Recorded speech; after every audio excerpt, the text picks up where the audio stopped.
আপনি যে জায়গাটি বললেন যে প্রত্যেক দিন মৃত্যুর সংবাদ দেখছি আমরা, কিন্তু মৃত্যুর সংবাদের মধ্যে একটা ক্লাস আছে। এখানে শিশুদের মৃত্যুর সংবাদ শুনছি আমরা, যে শিশুদের প্রতি আমরা আবেগী, আমরা শিশুদেরকে ভালোবাসি, কারণ শিশুরা সব কিছুর ঊর্ধ্বে, তারা ভালো মন্দের মধ্যে নেই। তো সেই মৃত্যু আমাদেরকে আরও বেশি আহত করে। এবং আরেকটি কথা বললেন যে সরকার যে ইনিশিয়েটিভগুলো নিচ্ছে সেগুলো প্রকাশ্যে আসছে কিনা। প্রকাশ্যে সেগুলো আসা অনেক বেশি জরুরি, যেমনি তেমনি আসলে সরকারের এই জায়গায় একটি দুর্বলতা আছে, সরকারের ঠিক না, যারা এটি ইমপ্লিমেন্ট করছেন সরকারের কর্মকাণ্ড, সেটি হচ্ছে যে তারা সঠিক তথ্যটি দিতে পারছেন না বা দিচ্ছেন না, বা সঠিক তথ্যটি তারা নিজেরাই খুঁজে পাচ্ছেন না। তথ্যগত একটি ঘাটতি আছে, যেই কারণে আপনার ওই কথাটা যে কথারাম বলে যায় বা এরকম একটা শিরোনাম আসলেই সঠিক। জনগণ প্রত্যেক দিন কথা বলছে। দেখুন, এই হামের যে প্যান্ডামিক সিচুয়েশন বলবো এখন, এই প্যান্ডামিক সিচুয়েশনের জন্য এই সরকার দায়ী না, কিন্তু দায়িত্ব এই সরকারের। এটা দায় না, সরকারের দায়িত্ব। কারণ দায়িত্ব তো চিকিৎসা এবং ভবিষ্যতে এই রোগটিকে নিয়ন্ত্রণ করার জন্য, রোগটির প্রাদুর্ভাব, সেই দায়িত্ব তো আসলে অবশ্যই এটি হচ্ছে দায়িত্ব এই সরকারের। কারণ প্রত্যেকটা সময়কে ওই কারেন্ট সরকারের ধারণ করতে হয়, মোকাবেলা করতে হয়। এটি হচ্ছে প্রিভিয়াস গভর্নমেন্টগুলোর বা প্রিভিয়াস ফ্যাসিস্ট রিজিমের যে দুঃশাসনের এটি একটি ছোট্ট নমুনা বলবো আমি, যে ভয়ঙ্কর রূপে এসেছে। এটার সাথে যারা দায়ী তাদেরকে শনাক্ত যদি এই সরকার না করে, বা তাদের এই অপরাধটুকু, তাদের যে দায়িত্বহীনতার যে জায়গাগুলো, সেই জায়গাগুলো যদি সরকার অ্যাড্রেস না করে, এবং ইন্টারিয়াম গভর্নমেন্টের সময় আমরা অনেক কিছু বাটন টিপে কি ফরম্যাট হয়ে যাবে, নতুন কিছু আসবে, সেই বাটন টিপা যারা টেপেননি এই বাটনটি, যেই কারণে আমাদের শিশুরা মরছে, তাদেরও এখানে দায়িত্ব ছিল, এখন তাদের দায় হয়ে গেছে, তার কারণ তারা এটি করেননি।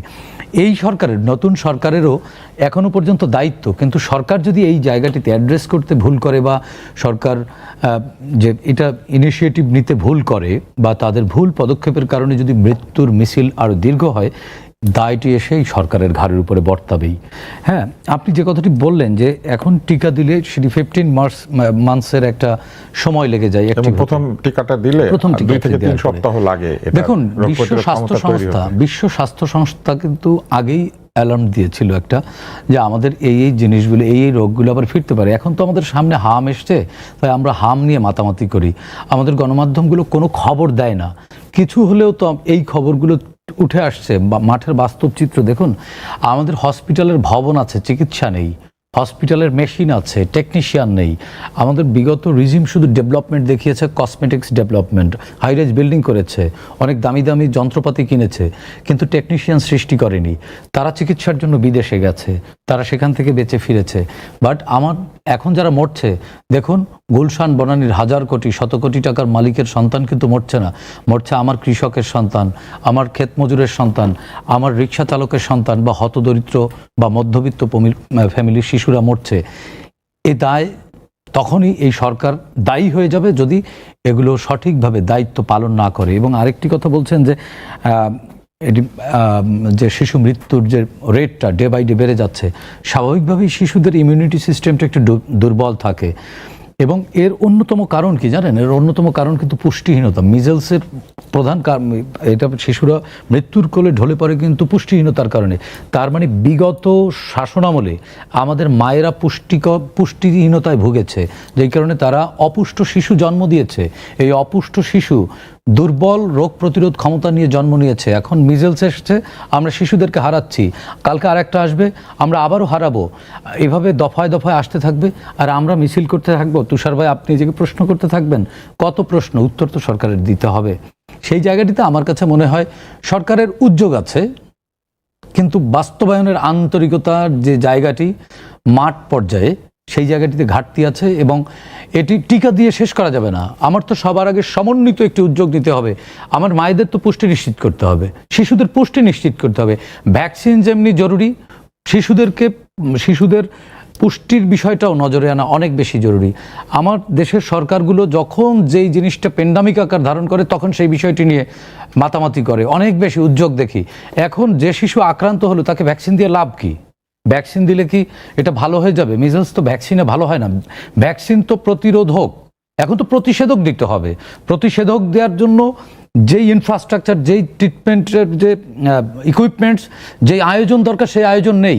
দেখুন, যে অধিকাংশ জেলা সদর হাসপাতালে 50 শয্যার হাসপাতাল, এখন হাজার হাজার আক্রান্ত হচ্ছে, রাখবেন কই? বারান্দায়। আবার কখনো কখনো দেখি ত্রিপল টাঙিয়ে হসপিটালের সামনেও শিশুদেরকে রাখতে হচ্ছে। অনেক অভিভাবক বা অনেক শিশুর বাবা মা হতদরিদ্ররাই বেশি আক্রান্ত হচ্ছে, তাদের সামর্থ্য নেই ঢাকা শহরের অভিজাত হসপিটালগুলোতে চিকিৎসা করার। সুতরাং তারা বাধ্য হয়ে এই হামে আক্রান্ত শিশুকে জেনারেল বেডে রাখছে বা জেনারেল রুমে রাখছে। সেখান থেকে এটি আরও বেশি সংক্রামিত হচ্ছে, কারণ হাম হচ্ছে উচ্চ সংক্রমণ ব্যাধি একটি, এটি খুবই দ্রুত ছড়ায়। দেখুন, হামে কিন্তু আমরাও আক্রান্ত হই, আমাদের ইমিউনিটি সিস্টেমটা স্ট্রং থাকবার কারণে আমরা এটাতে দুর্বল হয়ে পড়ি না বা আমরা তেমন ঝুঁকির মুখে পড়ি না। শিশুদের ইমিউনিটি সিস্টেমটা অনেক বেশি ভালনারেবল, যেই কারণে আমরা এটি ডেথ রেটটা শিশুদেরকে দেখছি। এটি ভিন্ন রূপও তো দিতে পারে। কিছুদিন আগে দেখলাম যে পোলিও ফিরছে, আবার দেখলাম যে গুটি বসন্ত ফিরছে। এগুলো কি অ্যালার্মিং না? যদি একবার হয়ে যায়, আপনি দেখেন আমাদের এখানে কিন্তু এইডসের পেশেন্ট ছিল না লাস্ট 3 ইয়ার্সে। বেশ কিছু এইডস ছিল না, কম ছিল না, এটা নিয়ন্ত্রিত ছিল, এটা জিরো তো করা যায় না, নিয়ন্ত্রিত ছিল। লাস্ট 3 ইয়ার্সে কতগুলো এইডসের আক্রান্ত পেশেন্ট পাওয়া গেছে। অনেকে লোকলজ্জায় বা সামাজিকতার কারণে সেটি প্রকাশ করেন না, কিন্তু গোপনে ঠিকই তারা চিকিৎসা নেন। এই সব বিষয়গুলো বিবেচনা করে বা হিসেব নিকেশ করলে আপনি দেখতে পাবেন যে ফ্যাসিস্ট রেজিম শুধুমাত্র শাসনকে কুক্ষিগত করেনি, এই জাতিকে ধ্বংসের জন্য পুষ্টিহীন একটি প্রজন্ম জন্ম দিয়ে গেছে, পুষ্টিহীন একটি প্রজন্ম রেখে গেছে, যে প্রজন্ম দিয়ে আমরা ভবিষ্যৎ বাংলাদেশ, গ্লোবাল বাংলাদেশ নির্মাণের স্বপ্ন দেখি। আমার কাছে মনে হয় সরকারের অনেকগুলো ভালো প্রকল্প আছে, এর সাথে সমন্বিত পুষ্টি প্রকল্প অনেক বেশি জরুরি। মিজেলস ঠেকাতে পারবেন না, যে আক্রান্ত হয়েছে তাকে আপনি এই মিজেলসের ট্রিটমেন্টটা করতে হবে এবং মাকে পুষ্টির আওতায় নিয়ে আসতে হবে, শিশুকে পুষ্টির আওতায় নিয়ে আসতে হবে। ফ্যামিলি কার্ডের সাথে সাথে শিশু স্বাস্থ্যটাও নিশ্চিত করতে হবে। আমি মনে করি গভর্নমেন্টের টিকার পাশাপাশি পুষ্টি কার্যক্রমে জোরদার যদি নজর না দেয়, তাহলে এটি আপনি বললেন না 15 মাস, 15 বছরেরও বেশি ভোগাবে আমাদেরকে। আমরা সামান্থা আপনার কাছে আসি। এখন যে পরিস্থিতি, সেই পরিস্থিতি আপনি কিভাবে দেখছেন? আপনার কি মনে হয় যে সরকার যথেষ্ট ব্যবস্থা নিতে পেরেছেন? কেননা হাসনাত আব্দুল্লাহ বলেছেন যে এই সরকারের প্রতি মানুষের আস্থা দিন দিন যেভাবে তলানিতে যাচ্ছে, কিছুদিনের মধ্যে মানুষের আস্থা নাই হয়ে যাবে, এটা বলেছেন তিনি। আপনারও কি তাই মনে হয় যে সরকারের প্রতি মানুষের আস্থা কমে যাচ্ছে? মানে এর আগেও একটা টকশোতে আমরা এই বিষয় নিয়ে আলাপ করছিলাম, এবং আসলে হাম নিয়ে পার্লামেন্টে আলাপ হয়নি, আলাপটা আসলে দেশ জুড়ে হয়েছে। কিন্তু এত আলাপের পরও আপনি খেয়াল করবেন, আমি এই ঘটনার মধ্য দিয়ে আমি একটা জিনিস উপলব্ধি করেছি, আমার নিউ ফাউন্ড রিয়েলাইজেশন, এটা একটু আমি শেয়ার করি। যদি কখনো পলিটিক্যাল সিচুয়েশন পারমিট না করে, কোনো কিছুই ন্যাশনাল ইস্যু হবে না। এবং আমাদের এই যে সোশ্যাল মিডিয়া, আপনি খেয়াল করে দেখবেন হাম ইস্যুটা কিন্তু এত ভয়ানক না, কিন্তু পত্রিকা খুললে এটা দেখা যায়। মেইন স্ট্রিম মিডিয়া চেষ্টা করছে এটাকে তুলে আনার, কিন্তু পার্লামেন্ট এবং সোশ্যাল মিডিয়া অবিশ্বাস্য রকমের নীরব এই বিষয়ে। কেন নীরব এটা আমি আসলে মুলতবি হয়ে গিয়েছে না, এটা পূর্বে যখন যখন এটা চরমে পৌঁছালো, এটা তো কয়েকটা ফেজ আমরা দেখলাম, তাই না? কিন্তু যখন চরমে পৌঁছালো, আমরা পার্লামেন্টকেও কিন্তু মানে নীরবে দেখেছি। এটাকে আসলে যেই মাত্রার এটা সংকট, সেই মাত্রায় কিন্তু কথাবার্তা আসেনি। এটা আমি আগেও বলেছি যে এটা আমাদের মানে সরকারি দল বিরোধী দল উভয়ের জায়গা থেকে দায়িত্বটা নিতে হবে, এই ব্যর্থতার দায় স্বীকার করতে হবে। যদিও বা আমি আগেও বলেছি এটা একটা ইম্পসিবল চয়েস ছিল সেই সময়। এখন আসেন যে আমি এটা নিয়ে আর নতুন করে কি বলার আছে। আমরা তো এখানে একটা দোষারোপের রাজনীতিও দেখলাম, এটা আবার একটু ম্রিয়মান হয়ে গেল। কিন্তু দোষারোপের রাজনীতি আসলে কে কাকে করছে, এই সব কিছুই এগুলো রেটরিক আকারে সমাজে বর্তমান থেকে যাচ্ছে। এটা এক পক্ষ আরেক পক্ষকে ঘায়েল করার উদ্দেশ্যে ব্যবহার করছে। ছোট বাচ্চাদের স্বাস্থ্য তো আসলে ঘায়েল করার বিষয় না, এটা তো প্রিজার্ভ করার বিষয়। তাহলে আমরা আসলে স্বাস্থ্যকে কিভাবে দেখবো? এটাকে আমরা জাতিগতভাবে ডিসাইড করতে পারছি? মানে কোনো পলিটিক্যাল পার্টি বা কোনো পলিটিক্যাল সিস্টেম এটা কি পারমিট করতে পারবে যে আমাদের স্বাস্থ্য ব্যবস্থা মৌলিক অধিকার হিসেবে সম্পূর্ণ ফ্রি হবে, কোনো ধরনের মানে ফ্রি অফ কস্ট হবে, কোনো খরচ হবে না যে কোনো মানুষের জন্য? ঠিক আছে আমি একটা অংশের জন্য এটা ফ্রি করে দিই, যাদের আয় মাসিক আয় এটা 10,000 টাকার নিচে বা 15,000 টাকার নিচে, আমি একটা স্ট্যান্ডার্ড সেট করতে পারি যে আমি এটা যদি মাসিক আয় থাকে তার একটা প্রত্যয়নপত্র দেখিয়ে তার স্বাস্থ্য ব্যবস্থা পুরোটাই ফ্রি নিতে পারবে। কিন্তু এটা ফ্রি, যেমন 10 টাকা দিয়ে সে টিকিট কাটে ধরেন, তারপরে যদি সে বেডে যায়, বেডটার ভাড়া সরকার নেয় না, ডাক্তারের ফিজ নেয় না, এবং কাগজে কলমে কিন্তু এই চিকিৎসা ব্যবস্থাটা অনেকাংশে ফ্রি। এখানেই এখন আমি আসব। কেন আসব? আমরা তো ফ্যাসিস্ট রেজিমে একটা জিনিস খুব ফলো করে তারা প্রচার করেছে, উন্নয়ন।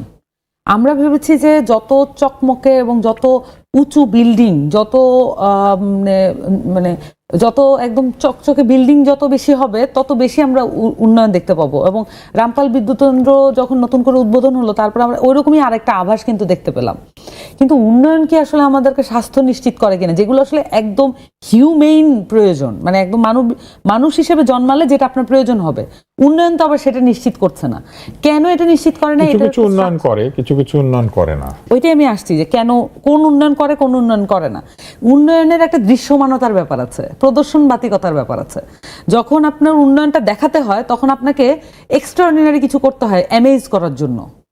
যেই অ্যামেজ করার জন্য এক্সট্রা খরচ আছে, যে খরচটা আপনি আসলে জনগণের পকেট থেকেই কাটেন, যেটা পাচার না করলে আপনি ওখানে কনভিন্স করতে পারবেন না, যে জায়গাগুলোতে কনভিন্স করতে হয়। এখন আসেন, এই যে আমাদের যে স্বাস্থ্য ব্যবস্থা, এখানে যতগুলো ইনস্টিটিউশন এখনো বর্তমান আছে, আমাদের এই ইনস্টিটিউশনগুলো ওয়ার্ক করে না। আপনি যেই পেশায় আছেন আপনি জানেন যে ইনস্টিটিউশন মানে একদম টপ থেকে বটম পর্যন্ত কোনোটাই ওয়ার্ক করে না। এখানে জনগণের ভোগান্তির কোনো শেষ নেই। একদম আয়া থেকে শুরু করে মানে ডাক্তার পর্যন্ত এবং ডিপার্টমেন্ট হেড পর্যন্ত পুরাটাই একটা করাপ্টেড সিস্টেম। এর মধ্যে আমি মনে করি, আমি তো শাহাদুজ্জামানের একটা বই আছে, একটি ভাঙা হাড় একটি হসপিটাল, এই বইটা পড়ে আমার কাছে মনে হয়েছে যে বাংলাদেশের মানুষ, বাংলাদেশের ডাক্তাররা, বাংলাদেশের বিভিন্ন প্রফেশনালসের মধ্যে যারা ভালো মানুষ, তারা নিতান্তই ভালো মানুষ এবং আল্লাহ ভীরু মানুষ বলে এই বাংলাদেশটা এখনো টিকে আছে। আর আদারওয়াইজ কোনো সম্ভাবনা নাই। কারণ বাংলাদেশের ডাক্তাররা যদি একেবারেই অমানবিক, পুরোপুরি অমানবিক হতেন, তাইলে এই বাংলাদেশে মানে তারা অমানবিক হওয়ার জন্য পুরো সিস্টেম বর্তমান, সকল কারণ বর্তমান, বাট তিনি হচ্ছেন না। হয়তো এখন অসংখ্য হাম আক্রান্ত শিশুকে ফ্রি চিকিৎসা এবং নিজে বাসায় গিয়ে চিকিৎসা দিয়েছেন এরকম অনেক ডাক্তার, যাদের গল্প আমরা জানি না। বাট এইটা তো আসলে ইনস্টিটিউশনালাইজড না। যতক্ষণ পর্যন্ত আমি এটাকে মানে যেই প্রাতিষ্ঠানিক কাঠামোর মধ্যে আনতে না পারছি, আমি তো এটাকে পুরোপুরি দমন করতে পারবো না। এবং পরবর্তী তো হাম ছাড়াও অন্যান্য রোগেও তাই মনে হয়। হ্যাঁ, পরবর্তী যে আশঙ্কা রয়েছে সেটা তো আছে। আপনি চমৎকার একটা বিশ্লেষণ দিয়েছেন যে একটা দৃশ্যমান উন্নয়ন আর একটা হচ্ছে অদৃশ্য উন্নয়ন, কিন্তু কোনটা যে আসলে দরকারি এটা একটা ডিবেট, একটা তর্ক। আমরা দেখছি যে এরই মধ্যে আবার রিট করার একটা মানে একটা বিষয় শুরু হয়েছে। বহু মানুষ যাচ্ছেন, কেউ দেশত্যাগে নিষেধাজ্ঞা চাচ্ছেন ডক্টর ইউনূস সহ 24 জনের, কেউ বলছেন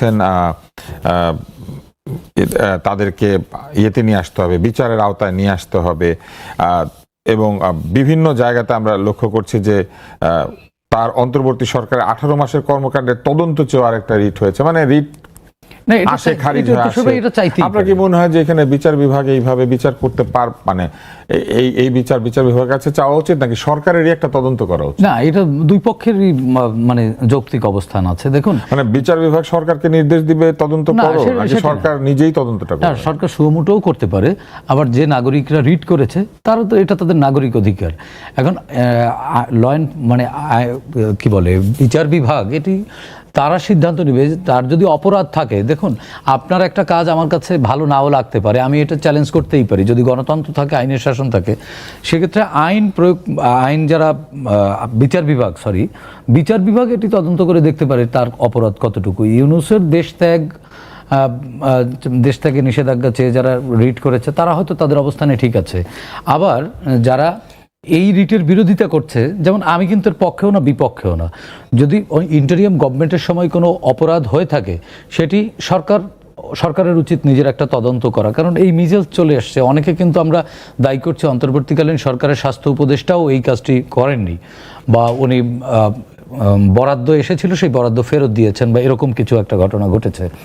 তো সেটিও সরকারের তদন্ত করা উচিত। আর এটি ডক্টর ইউনূসের কার্যক্রমকে একটি পক্ষের কিন্তু ভালো লাগে না। সেটি হচ্ছে কি, দেখুন ডক্টর ইউনূস যদি অবৈধ হয়ে যায়, বা ডক্টর ইউনূসকে যদি আমরা কোনোভাবে বিতর্কিত করতে পারি, তাহলে কিন্তু 13তম জাতীয় সংসদ নির্বাচনও কিন্তু অবৈধ হয়ে যায় বা বিতর্কিত হয়ে যায়। সেই ব্যক্তি বিতর্কিত হলে না, ব্যক্তি ওই গভর্নমেন্ট, আমরা তো প্রফেসর ইউনূসের তো কোনো বিষয় নিয়ে আমরা সমালোচনা করছি না, তার শাসন কালটা নিয়ে আমরা সমালোচনা করছি, তার শাসন কর্মের প্রশ্ন তুলছি।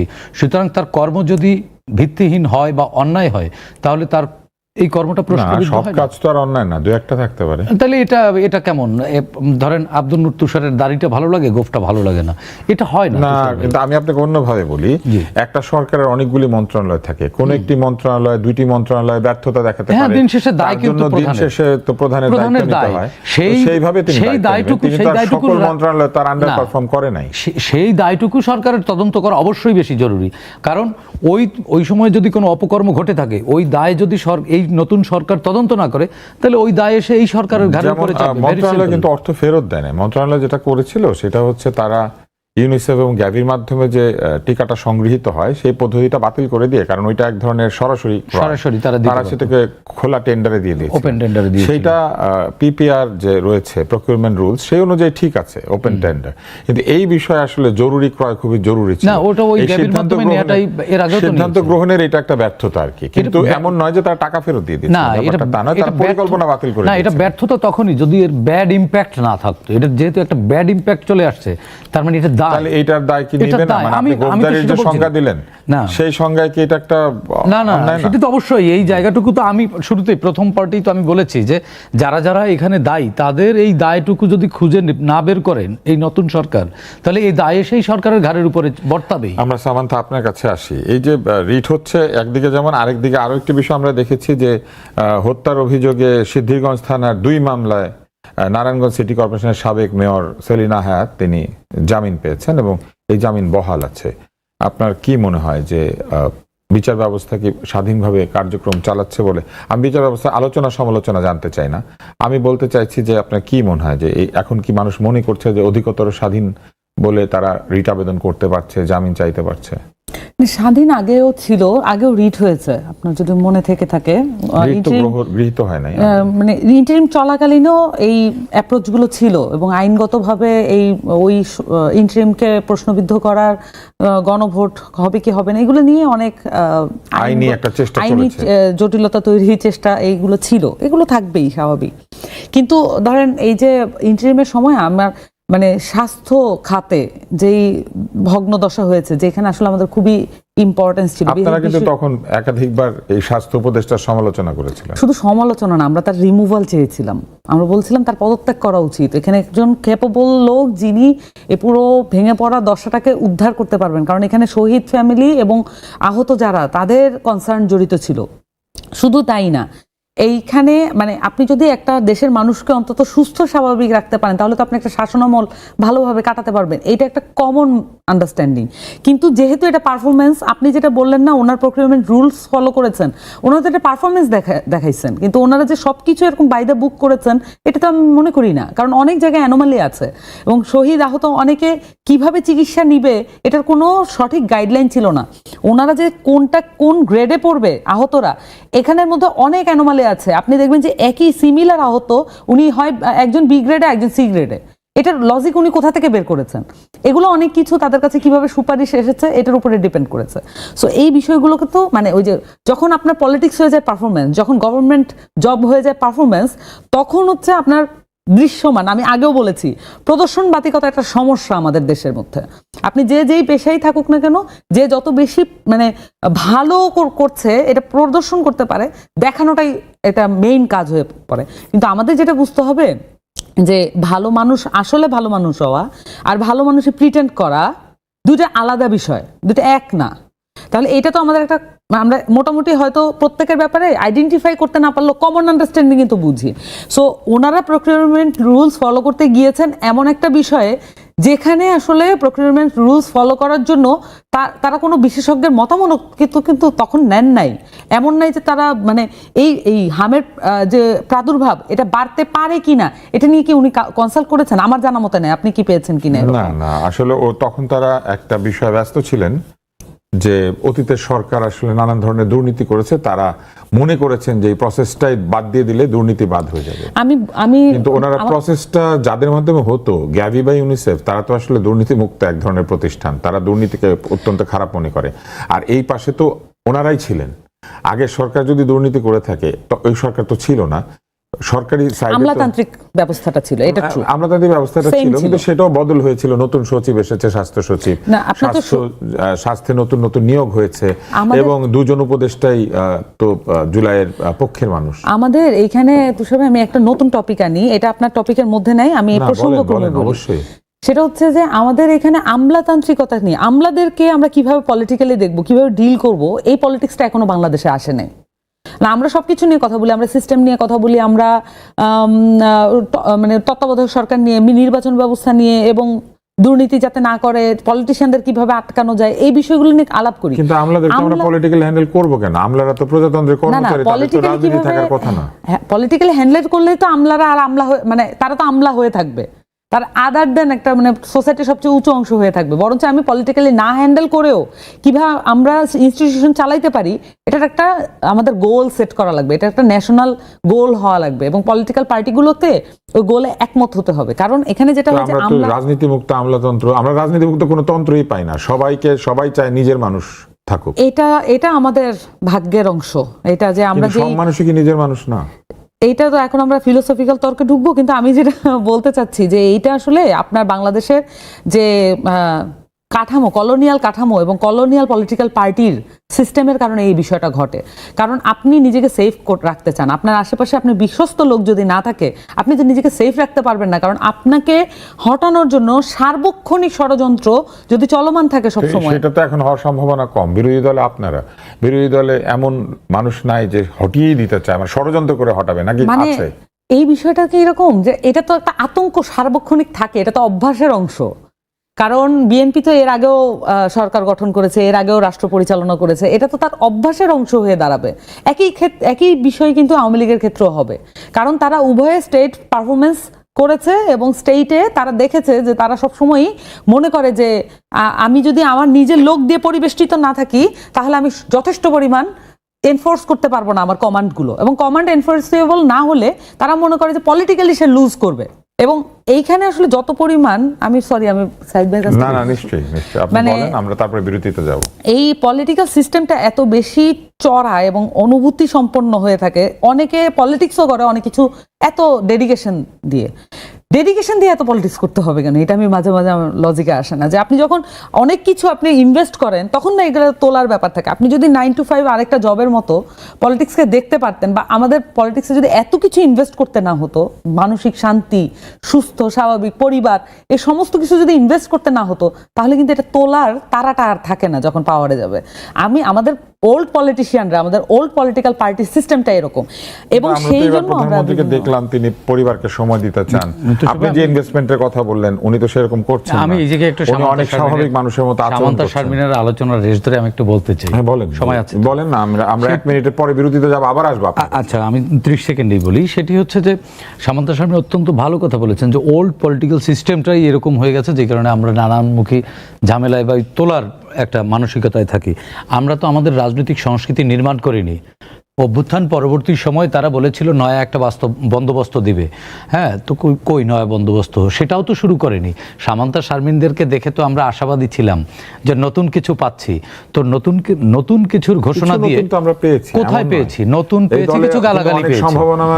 না, কিছু নতুন গালাগালি ছাড়া কিছুই পাইনি। হ্যাঁ, তো গালাগালি পেয়েছে, কিন্তু এর বাইরে ভালো কথাও কিছু পেয়েছে না, ভালো কথা পাইনি একটাও। নতুন পাশে যিনি আছেন, আমি ওনাকে গালি না, আমি ওনাকে ব্যক্তিগতভাবে বলছি না। এরকম ছেলে মেয়েরা আছে, সে তো আছে, সে ব্যক্তি সামান্তা শারমিন আর এনসিপির সামান্তা শারমিন দুইজন। হ্যাঁ অবশ্যই এনসিপি। আমি এই জায়গায় একটু বলি, সেটি হচ্ছে যে নয়া বন্দোবস্ত বা নতুন যে তন্ত্র দেবার কথা বলে নাহিদ ইসলামরা যখন বলেন যে আপনি ছাত্র শিবির করেন, ছাত্র দল করেন, ছাত্র লীগ করেন, যা ইচ্ছা তাই করেন, ওপেন উইন্ডো, আপনারা চলে আসেন। এটা হচ্ছে যে ওই সস্তা জনপ্রিয়তা পাওয়া, ওই আবার ইনভেস্টমেন্ট তোলা। তারাও কিন্তু নতুন কিছু দিতে পারেনি। তারাও রাজনীতিতে নিজেদের আখের গোছানোর মানসিকতা তৈরি হয়েছে, বা আখের গোছানোর লোভ তাদের মধ্যে জন্ম নিয়েছে দেখে। আসলে কারো আপনি বললেন তো একটু আগে যে প্রফেসর ইউনূস যদি অপরাধ নাও করে, তার সরকারের বিভিন্ন উইং এর ব্যর্থতা তাকেই বহন করতে হবে। সেক্ষেত্রে নাহিদ ইসলাম যখন ঘোষণা দেয়, সামান্তা শারমিন এখানে বিরোধিতা করলেও ওটাই তার দলগত অবস্থান। আমরা নাহিদ ইসলামের বক্তব্যকেই মনে করব এটাই তার দলের ইডিওলজি, ফিলোসফি। সেখানে আমরা দেখছি যে বিভিন্ন বিশ্ববিদ্যালয়ে উপাচার্য নিয়োগ করা হচ্ছে, আবার সেইটা নিয়ে ছাত্ররা সংঘর্ষ করছে। উপাচার্য কে হবে হবে না, ছাত্ররা কেন সেটা নিয়ে সংঘর্ষ শুরু করবে, অথবা ছাত্ররা কেন এটা নিয়ে মন্তব্য করবে? ছাত্রদের কি এটা অধিকার যে তারা উপাচার্য কে হবে বা হবে না, অথবা হলের প্রভোস্ট কে হবে, প্রক্টর কে হবে, এটা কি ছাত্রদের ঠিক করার কথা? না, তো এক ধরনের অধিকার তাদের আছে, কিন্তু তাই বলে ভিসি কে হবে এটা কি অধিকার আছে? ধরেন শিক্ষক কে হবে, এটা সে ঠিক করবে। এক ধরনের অধিকার শিক্ষক কে হবে না, ধরেন আমার একজন শিক্ষক সে কোয়ালিফাইড না, আমরা একাডেমিক জায়গায় গিয়ে দেখলাম যে সে আসলে পারছে না বা সে রুলস মানছে না, একাডেমিক রুলস গুলো ভায়োলেট করছে, তখন সেটা প্রতিবাদ করা সেখানে তো বিশ্ববিদ্যালয়ের অথরিটি আছে, তারা অভিযোগ করবে। না, এখন যে প্রতিবাদগুলো হচ্ছে এগুলো কিন্তু আসলে বিশ্ববিদ্যালয়ের অভিযোগ না, ওই ছাত্রদের অভিযোগ না, ওই ছাত্রদের মুখ থেকে অন্য রাজনৈতিক দলের বক্তব্য বেরোচ্ছে। এটা হচ্ছে, আমরা তো আসলে সবসময় সবকিছুতে বিরোধিতা করি। দেখুন, একজন ভিসি রাজনীতি করলে সে মেধাবী হতে পারে না? তাহলে এনসিপি যারা করে তারাও তো রাজনীতি করে, তারা তো আবার নিজেদেরকে মেধাবীও দাবি করে, আমরাও মনে করি তাদের মধ্যেও মেধাবী আছে অনেকেই। তো এনসিপির একজন যদি নিয়োগ দিত তাহলে কি অন্যরা আবার আন্দোলন করা শুরু করতো? সুতরাং আমাদের হচ্ছে কি, এটা মানসিকতার সংকট। আমাদের একজন শিক্ষক ভিসি নিয়োগ হয়েছে, তার বিরোধিতা করতে হবে, এটা ওই ছাত্ররা করছে না। এর পেছনে কলকাঠি নাড়ছে মানে কালো রাজনৈতিক উদ্দেশ্য যাদের আছে, যারা অস্থিতিশীল করতে চায়, তারাই এগুলো নাড়াচাড়া করছে। যেমন দেখুন জাহাঙ্গীরনগরের যে বিষয়টি, জাহাঙ্গীরনগরের বিষয়টি কি আসলে মূল ঘটনাটি কি আমরা কিন্তু জানি না। ধর্ষণ চেষ্টা মানে কি, কে চেষ্টা করেছে, কাকে চেষ্টা করেছে, অভিযোগকারীও নাই, ভিকটিম নাই, আন্দোলন চলছে। এগুলো হচ্ছে ভিকটিম কার্ড, এগুলো হচ্ছে পলিটিক্যাল কার্ড খেলা। এটা এর পেছনে আমি কোনো রাজনৈতিক দলকে একেবারে অভিযোগ করব না টু দি পয়েন্টে, বাট এখানে এই মুহূর্তে ধরেন আওয়ামী লীগ পালিয়ে আছে, ঘাপটি মেরে বসে আছে, আমরা গুপ্ত একটি শব্দ বলি, হ্যাঁ, আওয়ামী লীগ তাহলে এখন অপোজিশনে চাপিয়েছে, কারণ ক্ষমতাসীন দলের লোকজন তো এই আন্দোলন করবার কথা না। ধরে নিলাম বিরোধী যারা আছে রাজনৈতিক শক্তি, তারাই এই ভুলগুলো ধরছে, সরকারের গঠনমূলক সমালোচনা করবার জন্য তারাই ভুলগুলো ধরছে, এবং আন্দোলনের যে গতিপথ এবং গতিবিধি তা কিন্তু আবার বিরোধী দলের সক্ষমতার অতটা সক্ষম না, বিরোধী দল আন্দোলন করবার মতো। এখানে রাজনৈতিক যে বাজে উদ্দেশ্য আছে তারা এটার পেছনে হুইসপার করছে, এবং যারা সামনে আছে বিভিন্ন ছাত্র সংগঠনের নাম করে তারা না বুঝে এগুলো করছে এবং শিক্ষার পরিবেশ নষ্ট করছে। একজন ভিসি অযোগ্য কি যোগ্য সেটা ওই ছাত্রের ফার্স্ট ইয়ারে পড়া ছাত্র কি করে বুঝবে? আর ভিসির যোগ্যতা তো প্রমাণিত হয় ভিসি দায়িত্ব পালন শুরু করার পরে, কারণ ভিসি একটি অ্যাডমিনিস্ট্রেটিভ দায়িত্ব। ভিসি সাহেব ভালো শিক্ষক ছিলেন কি শিক্ষক ছিলেন না, এটা তো উনি শিক্ষকতার সময় বলার কথা। কিন্তু ভিসি হিসেবে যখন কেউ যোগ দেন তখন তিনি ভিসি হিসেবে কেমন হবেন এটা তিনি কিছুদিন বিশ্ববিদ্যালয় প্রশাসন না চালালে বোঝার কথা, বোঝার উপায় নেই। কারণ ভিসি সাহেবের সাথে সাথে বিরোধিতা শুরু করলাম, মানে কি রাজনৈতিকভাবে পছন্দ হচ্ছে না বা রাজনৈতিক কোনো উদ্দেশ্য আছে, বাজে কোনো উদ্দেশ্য আছে, এটার জন্য আমরা দেখছি যে এই জিনিসটা বেশ কিছুদিন ধরেই হচ্ছে। আগেও হয়েছে, ভিসি অপসারণের জন্য আন্দোলন হয়েছিল আওয়ামী লীগের আমলেও। শাহজালাল বিশ্ববিদ্যালয়ে ভিসিকে অপসারণ চেয়েছিল, তখন একটা শরবত খাওয়ানোর ব্যাপার ঘটেছিল, জাহাঙ্গীরনগরেও হয়েছিল, হ্যাঁ, এবং সেইখানে দুর্নীতির অভিযোগ উঠেছিল, টেলিফোন কল প্রকাশিত হয়েছিল, কারণ ছিল।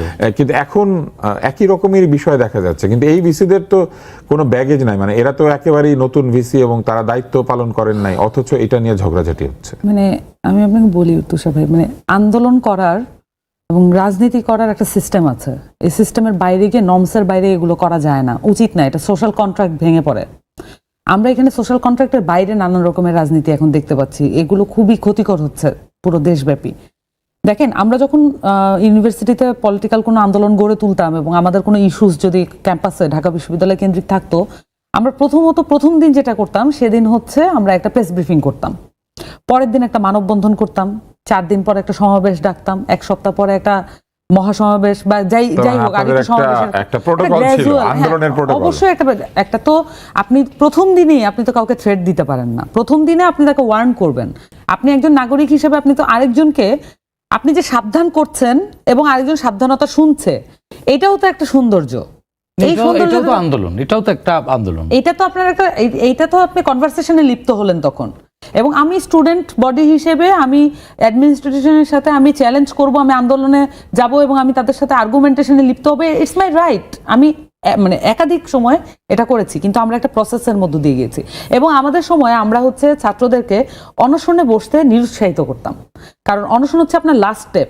যদি ছাত্ররা অনশনে বসে পড়ে, অনেকে আবেগতাড়িত হয়ে বসে পড়তো, অবস্থান অনশন এগুলা চারটিখানি ব্যাপার না, এগুলো করার জন্য আসলে ওই মেন্টাল স্ট্রেংথ, ওই ট্রমা নেওয়ার জন্য রেডি থাকতে হয়। সো আমরা এইটার পর্যন্ত যেতে চাইতাম না, ওই লেংথের আগেই আমরা এটা থামিয়ে দেওয়ার চেষ্টা করতাম। ইউজুয়ালি যেটা হতো যে এটার আগেই ছাত্রলীগ একাধিকবার আমাদের উপর হামলা করে ফেলেছে, এই ঘটনা ঘটতো, এবং তারপরে এটা ধামাচাপা দেওয়ার চেষ্টা করতো, তার মানে গণতান্ত্রিকতাকে রুদ্ধ করে দেওয়ার প্রসেস। আমি এখন যেটা দেখতে পাচ্ছি, ধরেন এই যে এই সমস্যাগুলোর কারণে আজকে আমার সহ আলোচককে বলতে হলো যে এটা ধর্ষণ চেষ্টা, এটা একটা মানে আনফাউন্ডেড ক্লেম, মানে এটা কোথা থেকে আসলে কে ধর্ষক কে ধর্ষিত কিছুই বোঝা যাচ্ছে না। এটা আসলে জাহাঙ্গীরনগরের ক্ষেত্রে খাটে না, কারণ জাহাঙ্গীরনগরে এর আগে যখন এরকম সেঞ্চুরি মানিকের ইস্যুটা যখন এসেছিল, তখন কিন্তু জাহাঙ্গীরনগরের সকল ছাত্রীরা বলেছিল যে আমরা সকলেই ধর্ষিতা।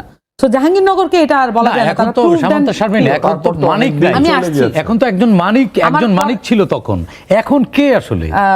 সাইদ ভাই, আপনি আমার সমালোচক হিসেবে আমি বলি যে আমি অত্যন্ত দায়িত্বশীল ভাবে সবসময় কথা বলি। আমার পরের কথাটা শুনলে আপনি বুঝবেন যে আমি কেন এই পয়েন্টে এসেছি। দেখেন, এই যে আমরা যখন আমি দেখলাম যে এই মানে আন্দোলনের শুরু থেকে এক ধরনের ভিসি বিরোধী অবস্থান ছিল, এইটা আমার অভিজ্ঞতায় হয় না। এটা যদি ইন্টেনশনাল না হয় তাহলে এটা এরকম করে হয় না। আমরা যে কোনো মুভমেন্ট আমরা গ্র্যাজুয়ালি ডেভেলপ করি।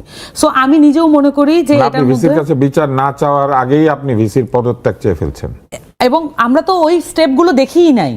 আপনি খেয়াল করেন, যখন শামসুজ্জামান হল মুভমেন্ট হয়েছে, যখন জাহাঙ্গীরনগরের ধর্ষণের বিরুদ্ধে, যখন নিপীড়ন বিরোধী শিক্ষার্থীবৃন্দ যখন আন্দোলন গড়ে তুলেছে, আমরা যখন আপনি প্রত্যেকটা মুভমেন্ট দেখেন এটা গ্র্যাজুয়ালি ডেভেলপ করে, কিন্তু আমরা এখানে দেখছি তার মানে এই না যে আন্দোলন বিল্ড আপ হয় এইভাবেই। হ্যাঁ, কিন্তু তার মানে এই না যে এখানে মেরিট থাকতে পারে না, আমি সেটা বলছি না। যদি স্টুডেন্টরা মনে করেন তাহলে হতে পারে, কিন্তু এটা আমার কাছে একটু মনে হয়েছে যে এটা হয়তো পুরোপুরি এইভাবে হয়তো সকল শিক্ষার্থী একইভাবে চাচ্ছেন, এটা আমার কাছে মনে হয়নি। এখন ধরেন এই যে যেটা হয়েছে, আজকে যেটা হয়েছে, সেখানে একই বিষয়, হুট করে একটা আন্দোলন শুরু হয়, হুট করে চরম মাত্রায় গিয়ে একদম অপসারণ, পদত্যাগ এই পর্যায়ে চলে যাচ্ছে। এতে করে যেটা হয়, এটাকে ষড়যন্ত্রের মতোই মনে হয়। কিন্তু আমরা তো আসলে দেখতে চাই যে আর্গুমেন্ট। আমি তো সোসাইটির একজন নাগরিক, আমি তো এঙ্গেজ হইতে চাই এই আর্গুমেন্টটাতে। আমি তো আজকে জানতেই পারলাম না যে কোথা থেকে কি হয়ে গেল। তারা যদি দীর্ঘদিন ধরে এই মুভমেন্টটা গড়ে তুলতো, তাহলে আমিও এঙ্গেজ হইতে পারতাম, টকশোতে আমরাও আলাপ করতে পারতাম, আমরা শুনতেও পারতাম। তাহলে আপনার সোসাইটির সাথে একটা এঙ্গেজমেন্ট, পাবলিক বিশ্ববিদ্যালয়ে, প্রাইভেট বিশ্ববিদ্যালয়েও করা উচিত, কিন্তু আমি আপাতত বলছি পাবলিক বিশ্ববিদ্যালয়ে অবশ্যই আপনার পাবলিকের সাথে যে কোনো আন্দোলনে এঙ্গেজমেন্ট করে তোলার সুযোগ দেওয়া উচিত, কারণ এই মানুষের ট্যাক্সের টাকায় কিন্তু এই শিক্ষার্থীরা পড়াশোনা করেন। সো আপনারা যখন আন্দোলন করবেন, তখন কিন্তু মানুষের ট্যাক্সের টাকায় পাওয়া যে সময়ের সুযোগ, সেটা কিন্তু ক্ষয় হচ্ছে। সো আপনি যখন কোনো আন্দোলন করবেন, অবশ্যই মানুষকে এঙ্গেজ হওয়ার সুযোগ দেন, নাগরিকদের এঙ্গেজ হওয়ার সুযোগ দেন। এতে করে আপনার যে দায়িত্ববোধ, আপনার যে দায়বদ্ধতা, সেটা প্রকাশ করারও সুযোগ। যারা আন্দোলন করছেন তারা তো আপনাদেরই জেনারেশনের মানুষ, যারা নিজেদেরকে জেন জি বলে। হ্যাঁ, অবশ্যই। তাহলে একটা সফল আন্দোলনের পরে তারা কেন আন্দোলনের নিয়ম কানুন না শিখে এরকম আন্দোলন করছে? নিয়ম কানুন তো আসলে, কারণ এত বড় একটা আন্দোলন তারা সফল করেছে, একটা স্বৈরতান্ত্রিক শাসনের, সেটা তো একটা কনফিডেন্সও দেয়। হ্যাঁ, সফল আন্দোলন। আপনি কি মনে করেন সেই কনফিডেন্সটাই তাদেরকে যে কোনোখানে? আমার জীবনে আমি অন্তত মানে 10 মানে ব্যর্থ আন্দোলনের নেতৃত্বে ছিলাম। সো ব্যর্থতার স্বাদ গ্রহণ করাটাও এটা একটা ম্যাচুরিটির বিষয়। সো আমার কাছে মনে হয় যে সফলতা যেমন একটা কনফিডেন্স দেয়, সেটা ভুল হতে পারে, আমরা সেটাকে শুধরানোর চেষ্টা করব। আমরা তো ক্রিমিনালাইজ করার দরকার নেই, আমরা তাদেরকে বলতে পারি যে আমরা এই প্রসেসে না গিয়ে আমরা আরেকটা প্রসেসে ভাবি। এটাই আমার কাছে মনে হয়। জি, আমার কাছে মনে হয় যে মানে ডুয়েটে ভিসি তো জয়েনই করেননি, তার যোগদান ঠেকাতে আন্দোলন শুরু হয়ে গেছে। দেখেন এই জায়গায় ইস্যুটা কি তাহলে সবাই? ডুয়েটের যে ভিসি জয়েনই করেনি, না, তার শুধু প্রজ্ঞাপন হয়েছে, উনি জয়েনই করেননি। ডুয়েট ভেঙে চুরে ম্যাসাকার করে দিয়েছে। এই যে সাধারণ ছাত্র বা সাধারণ শিক্ষার্থীর মোড়কে অসাধারণ কাজগুলো যারা করছে, তারা আর যাই হোক সাধারণ না, এবং তারা আদৌ মানে শিক্ষার্থী কিনা এটা নিয়েও আমার প্রশ্ন আছে। মানে আমি নিজের উদাহরণ দিতে পারি, আমরা যখন ছাত্র মেডিকেল কলেজের, আমাদের প্রিন্সিপাল যদি তার রুম থেকে বের হয়ে হাঁটতেন, আমরা ওই করিডোর দিয়ে হাঁটতাম না। এটাই নর্মস। এবং আমি যখন কলেজে পড়েছি, সেখানেও প্রিন্সিপাল সাধারণত সেনাবাহিনীর মানুষ হতেন। তিনিও যখন বের হয়ে একটা টহল দিতেন, আমরা চিন্তা করতাম যে আমরা তার সামনে না পড়ি। আমি সেই একই মেডিকেল কলেজে দেখেছি প্রিন্সিপালের ঘাড়ে হাত দিয়ে ছাত্ররা গল্প করছে। তো একটা পরিবর্তন হয়তো চলে এসেছে, যে পরিবর্তনটা আমরা, এটা ইতিবাচক পরিবর্তন না, এটা অশনি সংকেত দেয় এই পরিবর্তনগুলো। দেখুন আজকে যে এই যে বিভিন্ন প্রিন্সিপালকে বলেছিলাম, আপনি দেখেন গত 10 দিনে হাত দিয়ে কথা বলে এটা কি রকম, উনি আমাকে বললেন এরা তো আমার ছোট ভাইয়ের মতো। হ্যাঁ, ছোট ভাইয়ের মতো। তো কিন্তু আমি বুঝি নাই, কারণ প্রিন্সিপাল যিনি, তার সাথে ছাত্রদের যে বয়সের তফাৎ, আমার সময় প্রিন্সিপালের সাথে ছাত্রদের একই বয়সের তফাৎ ছিল। তো সেই প্রিন্সিপালকে তো আমাদের বড় ভাই মনে হয় নাই, বাপের চেয়েও রাগী কিছু মনে হতো। আমাদের কাছে বাবার স্থানীয় মনে হতো। হ্যাঁ, তো দেখুন যে গত 10 দিনে যে কয়টা ভিসি নিয়োগ হয়েছে, প্রজ্ঞাপন হয়েছে, এই ভিসি গুলো বিএনপি সরকার নিয়োগ দিয়েছে। তো এই সরকারের নিয়োগগুলোকে বিতর্কিত করবার জন্য একটি পক্ষ অত্যন্ত ঠান্ডা মাথায় ছাত্রদেরকে বিভ্রান্ত করে ক্যাম্পাসে নানান অজুহাত ছড়ে দিচ্ছে। এতে করে হয়তো পলিটিক্যালি ছাত্রদেরকে এত সহজে বিভ্রান্ত, এটা তো কারা করছে এই মুহূর্তে? আওয়ামী লীগ পালিয়ে গেছে, আওয়ামী লীগ তো নেই, আর থাকে কারা? বিএনপি তো ক্ষমতায়, বিএনপি কি নিজের বিরুদ্ধে নিজে আন্দোলন করবে? বিশ্ববিদ্যালয়ের সাবেক উপাচার্য তিনি কারাগারে, তো উপাচার্য কারাগারে গিয়েছেন, কিন্তু গুলি চালিয়েছিলেন পুলিশ।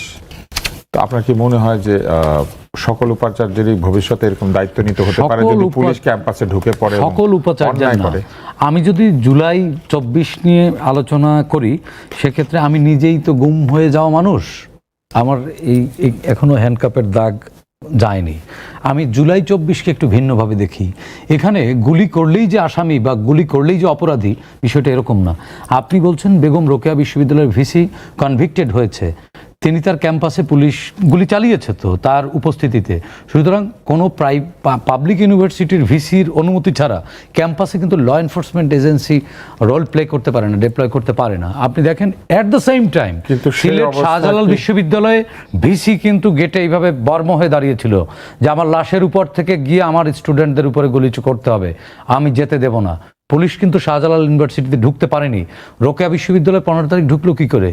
নিশ্চয়ই ভিসি ওই সময় ফ্যাসিস্ট রিজিমের মানে একেবারে দাসখত দেয়া ছিল, রাজনৈতিকভাবে অনুগত ছিল, এবং পলিটিক্যাল প্রাইস পোস্টিং থাকবার কারণে উনি মনে করেছে যে ফ্যাসিস্ট টিকে যাবে, আমার চেয়ারটি টেকাবার জন্য স্টুডেন্টদেরকে গুলি করতে দেয়া জায়েজ। এই যে লেজিটিমেসি দিয়েছে, এটার দায় অবশ্যই ভিসি হিসেবে নিতে হবে তাকে।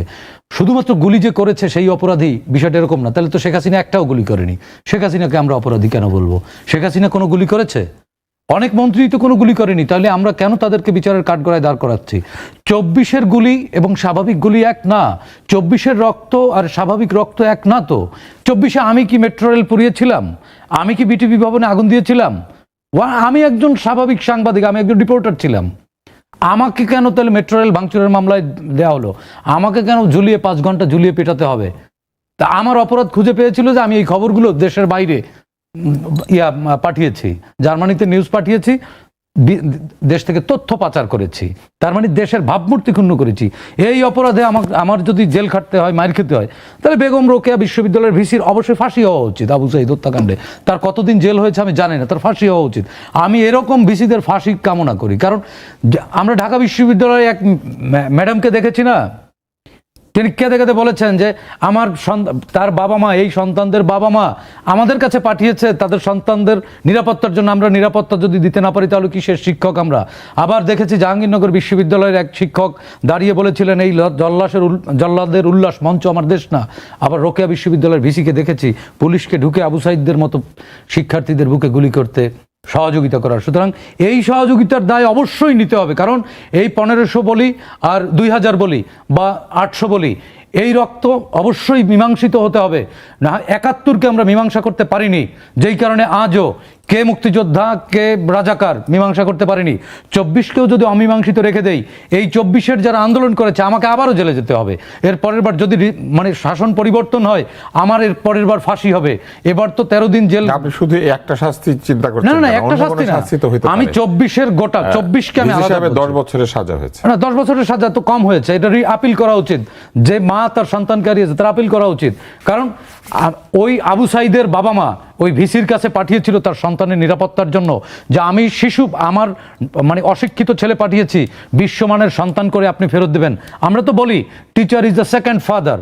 তাহলে সে বাবা হিসেবে তো সন্তান হত্যার বিচার তার হওয়া উচিত, ভিসি হিসেবে না হলেও সন্তান হত্যার বিচার তো তার হওয়া উচিত।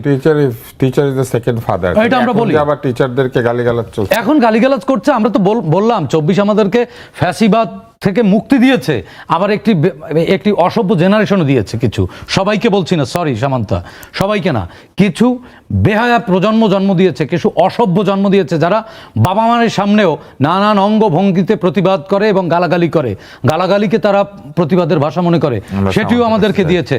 বাট আমার কথা হচ্ছে তুষার ভাই, আপনি যখন 24কে বললেন, আমি মনে করি 24-এর রক্তের যদি মীমাংসা না হয়, এই বাংলাদেশে 71-এও কিন্তু রক্ত ঝরেছে, 90-এ ঝরেছে, 24-এ ঝরেছে, আবারও ঝরবে এবং সেটা আরো বেশি ঝরতে পারে। সুতরাং 24কে মীমাংসিত করতেই হবে, হোক সেটা বিএনপি ক্ষমতায় থাকুক, হোক সেটা এনসিপি ক্ষমতায় আসুক, যেই আসুক, 24কে মীমাংসা করেই বাংলাদেশে থাকতে হবে। 24কে অস্বীকার করে পারবেন না, কারণ আমাদের শরীরে ব্যথা, আমার কোমর ভাঙা, আমার হাঁটুতে ব্যথা, এটা যায়নি এখনো। সুতরাং আপনি বলবেন যে 24 কিছু না, এটা না, আপনাকে বলছি না, বাট একটি পক্ষ আছে 24কে পুঁজি করে 71-এর দায় থেকে মুক্তি পাওয়ার চেষ্টা করছে। আজকে আপনাকে দিয়ে আমরা অনুষ্ঠানটা শেষ করব। অনেকগুলি কথা সাইদ খান বলেছেন। একদিকে যেমন তিনি বলেছেন যে 24 থেকে আমরা অপ্রত্যাশিত কিছু বিষয় পেয়েছি, আমাদের এক ধরনের মনোবেদনার কারণ হয়েছে। আরেকদিকে এটাও বলেছেন 24-এর অনেক পজিটিভ অবদান রয়েছে, যে পজিটিভ অবদানগুলি আমাদেরকে স্বীকৃতি দিতে হবে এবং রক্তপাতের যে বিচার, সেই বিচার সম্পন্ন করতে হবে। আপনার কি মনে হয় যে 24-এর কতটুকু আমরা আসলে সত্যিকার অর্থে বাস্তবায়ন করতে পেরেছি অথবা পারবো? কেননা বৈষম্যহীন সমাজের কথা ছিল, কিন্তু বৈষম্য তো কমলো না। আমরা চেয়েছিলাম যে একটা মেধাভিত্তিক সমাজ তৈরি হবে, সেই সমাজ তৈরির লক্ষ্যে যে অনেক কঠিন কিছু পদক্ষেপ নেওয়া হয়েছে, ব্যাপারটা তাও না। তাহলে মেধাও হারিয়ে যাচ্ছে, বৈষম্য দূর হচ্ছে না, অর্থনৈতিক যে দুর্দশা সেটাও কমছে না, আবার তরুণ তরুণীদের দেশে বিদেশে কর্মসংস্থান সংকুচিত হয়ে আসছে, যে কর্মের জন্যই তারা সংগ্রামে এসেছিলেন। আসলে আপনার কি মনে হয় যে কোথায় বাধা, কিংবা আমরা কতটুকু আসলে সফল হব? আপনি আমাকে এত বড় একটা কোশ্চেন করেছেন। আমরা এই আলোচনাটা করব, আমি আবার আপনাকে এই অনুষ্ঠানে চাই, আমরা একটা কিন্তু আপনারা যখন আমাদেরকে এই কোশ্চেনটা করেন, এটা থেকে আমি দুইটা মিনিং নিই। এক হচ্ছে আমার খুব অসহায় লাগে যে আমি এত বড় দায় আমি কিভাবে উত্তর দেই। 2 নাম্বার, আমার কাছে একটু ভালো লাগে যে ঠিক আছে আমরাই তাইলে আসা, আমাদের কি তো আপনাদের এটাকে আমরা অস্বীকার করতে পারবো? আমাদের এখানে যা বয়স, একটা মিশ্র অনুভূতি হয় আর কি। আমি এই কোশ্চেনগুলো অনেক ফেস করি। এই বাংলাদেশের ভবিষ্যৎ আমরা চাই বা না চাই আপনাদের হাতে আসবে, কারণ আপনার একটা প্রজন্ম, সেই প্রজন্মের কাছে এই বাংলাদেশের দায়িত্ব সময়ের কারণে আসবে, এবং সেটা যদি আমরা এক ধরনের শঙ্কা বোধ করি, সেটা তো আমাদের জন্য ভালো হবে না। না, সেটাই, আমি আপনার সাথে একমত। এখন ওই জায়গাটাই ধরেন একটা বিষয় আমি সবসময় একটু বলার চেষ্টা করি যে লজিক্যাল কনসিস্টেন্সি কি জিনিস, এটা আমি আগের এপিসোডেও বলেছি, এটা আমি সবসময় একটু বলার চেষ্টা করি।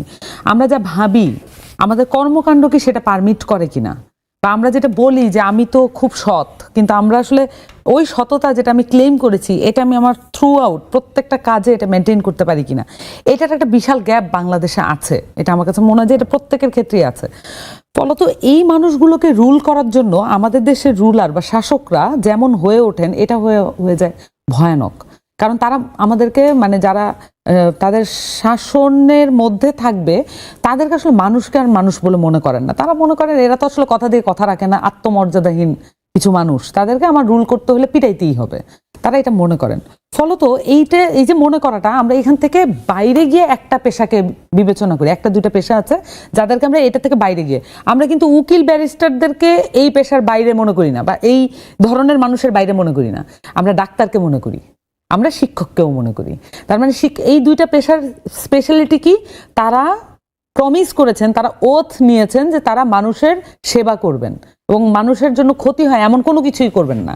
যখন আমরা দিনের পর দিন, শিক্ষকরা, আপনি বললেন না যে শিক্ষকরা যেই করিডোর দিয়ে হাঁটতেন সেই করিডোর দিয়ে আমরা হাঁটতাম না, এটা তো একটা সম্মানের পরিচয়, যদিও অতি সম্মান আমার মতে, কিন্তু আমরা তো আসলে শিক্ষকের পিছনেই হাঁটার কথা, কিন্তু আমরা ভাবতাম কোন একটা ভুলের কারণে, out of respect, I understand, আমরা দেখা যেত যে সাবধানে যাই, কারণ আমাদের এই ল্যান্ডে এক ধরনের গুরুবাদিতার ব্যাপার আছে, সেখান থেকে এই কালচারগুলো আসে, আই আন্ডারস্ট্যান্ড। বাট অন্য দিক থেকেও দেখলেও সেখানে হচ্ছে এই যে আমাদের যে সিরাজুল ইসলাম চৌধুরী, ওনার পিছনে ছাত্ররা হাঁটতো, এইগুলো আমরা মানে আমাদের সময়কালেও আমরা শুনেছি। ইভেন আমাদের যারা মানে প্রাক্তন যে অনেক শিক্ষক বাংলাদেশে আছে, আপনি জানেন প্রফেসর আব্দুর রাজ্জাক, তার পিছনে এরকম ছাত্রদের ঘোরার ইতিহাস আছে। সৈয়দ মঞ্জুর ইসলাম, হ্যাঁ, অনেকেরই এই হিস্ট্রিগুলো আছে, এগুলো আমরা শুনে বড় হয়েছি। কিন্তু সমস্যা হয়ে গেছে এই শিক্ষকদেরকে তো আসলে এরপর পাওয়া যায় না, আমাদের জেনারেশন আমরা পাইনি। তো আপনাকে এটা মানে আপনি এটা বোঝার চেষ্টা করেন যে আমরা পেয়েছি, প্রক্টর ছিল গোলাম রব্বানী, আমাদের ভিসি ছিল আখতারুজ্জামান। মানে আপনি কিভাবে আমাকে বলেন যে আমরা হ্যাঁ সিঙ্গারা বলেছিলেন যে হ্যাঁ হ্যাঁ তো আমরা এই ধরনের মানে এর আগে আরেফিন সিদ্দিক ছিলেন, উনি আমি আমার অভিজ্ঞতায় আমি দেখেছি উনি অনেক ভালোভাবে এই ছাত্রদের এইগুলো হ্যান্ডেল করতে পারতেন। ওই সময় প্রক্টর ছিলেন আমজাদ হোসেন, উনি কখনোই ওনার মেরিট মানে টেম্পার হারাইতেন না, ওনাকে রাগাইতে আমাদের অনেক কসরত করা লাগতো, অনেক মানে উনি যে টেম্পার লুজ করলে তো উনি বেফাস কথা বলবেন, এটা তো আমার জায়গা থেকে আমি পলিটিক্স করে আমি তো সেটা করবোই, কিন্তু ওনাকে ওনার টেম্পার হারানো খুবই মুশকিল। ওনার প্রতি একটা রেসপেক্ট ছিল, উনিও জানেন যে আমি পলিটিক্স করে আমি এটা করব, আমিও জানি যে উনি প্রক্টর, উনি কিছুটা দমনমূলক হবেন। এটা তারপরও যদি ওনার অফিসে যেতাম একটা পর্যায়ে ছিল, কিন্তু একটা পর্যায়ে গিয়ে তার ফ্যাসিস্ট রেজিমকে কায়েম করার জন্য এই ধরনের মানুষ আর ছিল না পুরো ইউনিভার্সিটিতে, সবাই ছিল 5-8 দালাল। তখন আপনি দালালদেরকে শিক্ষক হিসেবে পুরো দেশব্যাপী নিয়োগ দিতে পেরেছেন, তখন কিন্তু আসলে শিক্ষকের প্রতি যে মর্যাদা আপনি এক্সপেক্ট করেন সেটা আর থাকবে না, এবং এটা রিস্টোর করতে আপনাকে ওই ধরনের শিক্ষককে আবার নিয়োগ দেওয়া শুরু করতে হবে, বা আমাদের নিয়োগকৃত শিক্ষকদের অলরেডি যারা ওই আচরণে অধিষ্ঠিত হতে হবে, আদারওয়াইজ এটা এক্সপেক্ট করা। আপনার সাথে আরো কথা বলবো। আচ্ছা।